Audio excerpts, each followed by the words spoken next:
Welcome to my kusina. Magluluto ako ngayon ng steam na itlog. So, itong tatlong klaseng itlog na ito ang gagamitin ko. So, gagamit ako ng 4. Hahaluan ko ito ng chicken broth at saka tubig. Yan, bago lang kasi yung mga itlog namin. So, siguro good naman lahat yan. Didiretso ko na dun sa lalagyan. Binili ko lang kaninang tanghali. So yan, 4 po yung gagamitin natin.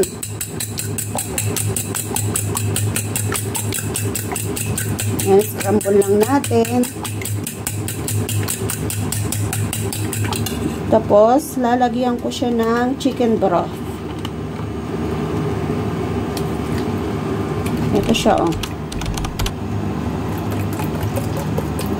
Yan. So, yan po yung chicken broth natin. Tapos, mix ulit natin.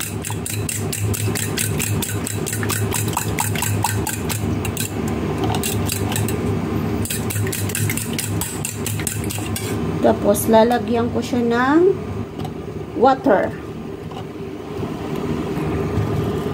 Yan, lalagyan ko siya ng tubig na marami. Kasi gusto nila malabsa yung ating steam egg.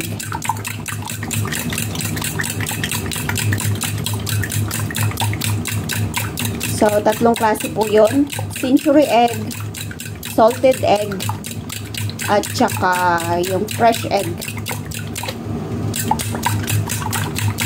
So, haluin lang natin. Yan, hindi na natin lalagyan ng asin kasi meron na siyang chicken broth at saka salted egg.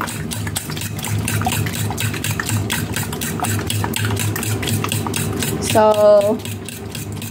ang gagawin natin ngayon ay babalatan natin yung century egg at saka yung salted egg. So, dyan muna to, set aside natin. So, ang kulay black po dito sa Hong Kong, ito po yung salted egg. Sa Pilipinas, kulay red. Pero ang salted egg dito sa Hong Kong ay sariwa. So, kailangan natin tanggalin yung kanyang buhangin. Kasi may buhangin siyang kulay black. Tsaka dahan-dahan po yung pagtanggal natin. Kasi pag nabasag yan, may ihahalo na doon sa sariwang itlog na maalat kasi maalat po yung nasa loob. Yan. So, bali 2 yung gagamitin ko.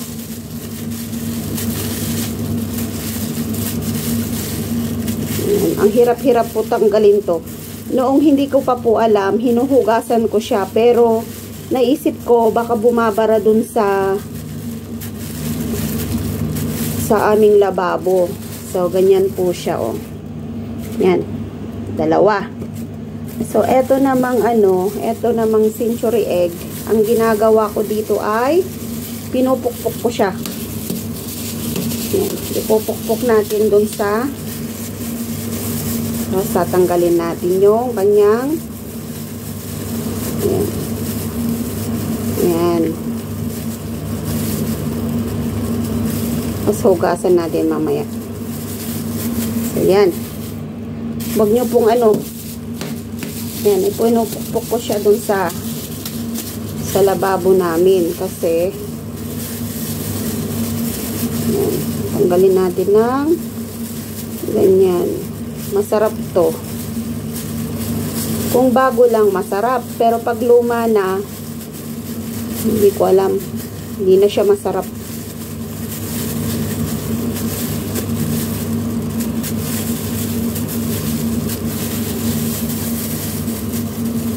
Yan. Tanggalin natin tong mga plastic. So, hugasan natin to para malinis.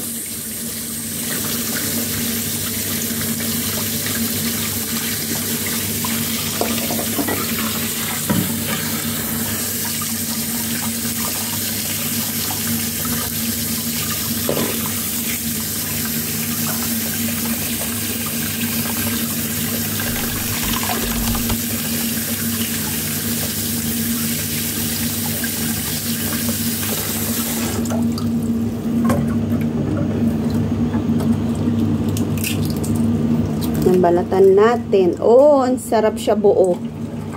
Buong buo siya.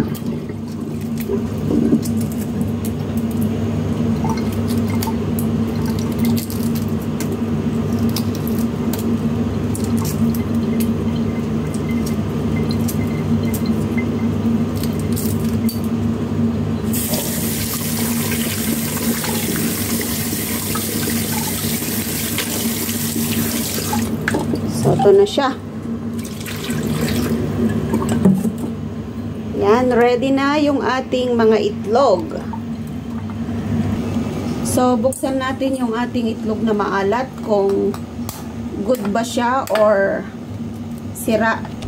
Siyempre, i-separate natin sa lalagyan kasi minsan bulok. So, lalagay ko dun sa plato. Hindi kasi natin alam kung yung mga itlog ay bulok. Ayan, good siya, good. So, yan. Ready na yung ating itlog na dalawa. So, yan. Ready na siya.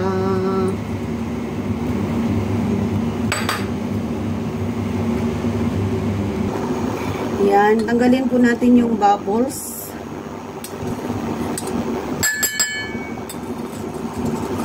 Kasi wala kaming pansala. So, kailangan kong tanggalin. Yan. Tanggalin natin yung bubbles.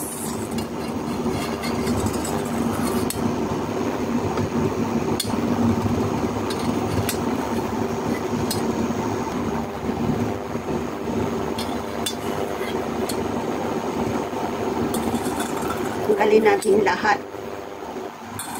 Kasi kung hindi natin tatanggalin, magbabubbles po yung ating steam na itlog.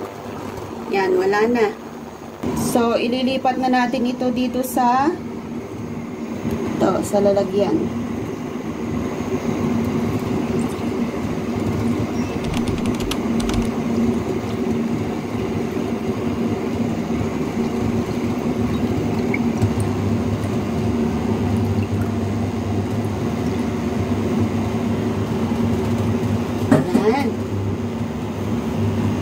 Tanggalin natin yung mga bubbles.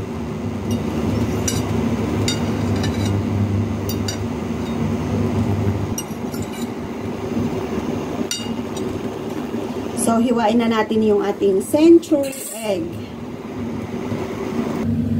So, yan. Hiwain natin yung ating century egg.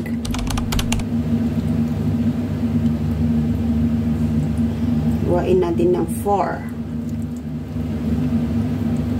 Yan. Then, lagay natin dito.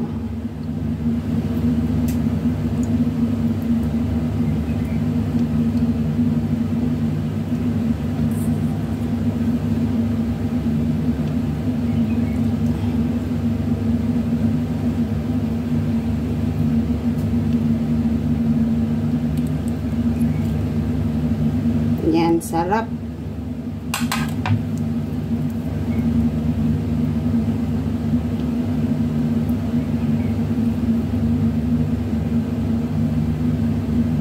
So, yan na po yung ating steam egg. So, i-steam na natin. So, ang gagamitin mo natin ay oven. Siguraduhin natin may tubig tong kanyang lalagyan. So, yan. Lalagay na natin yung ating steam egg. Dahan-dahan kasi naparami yung ating paglalagay ng tubig. Ayan. So, ayan na po yung ating steam egg. Yummy. So, steam po natin to ng 7 minutes. Kasi itlog lang siya. So, 7 minutes lang. Pero kung may karni siya, nasa 10 or 12. Yan, tapan na natin. Yan, sara natin. So, timer ko siya ng 110. Yan. 110. Tapos, 10 minutes lang. 10 minutes lang. Ayan. Okay. O, ready na. Papakita ko sa inyo mamaya pag luto na. Ayan na siya.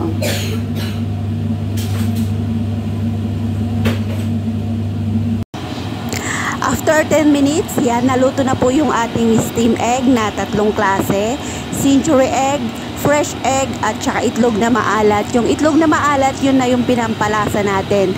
So, sana po ay nag-enjoy kayo at nasundan nyo yung ating vlog for today. Yung cooking recipe natin na steam egg. Kung gusto nyo, maglagay kayo ng light sauce sa ibabaw or sesame oil o kaya sprinkle nyo yung onion leaves. Ako, ang ilalagay ko dito yung aking sesame oil kasi yun yung gusto nila. So, hindi ko na napakita, hindi ko nakuhanan ng vlog. So, sana po ay nag-enjoy kayo dito sa ating cooking recipe sa Hong Kong.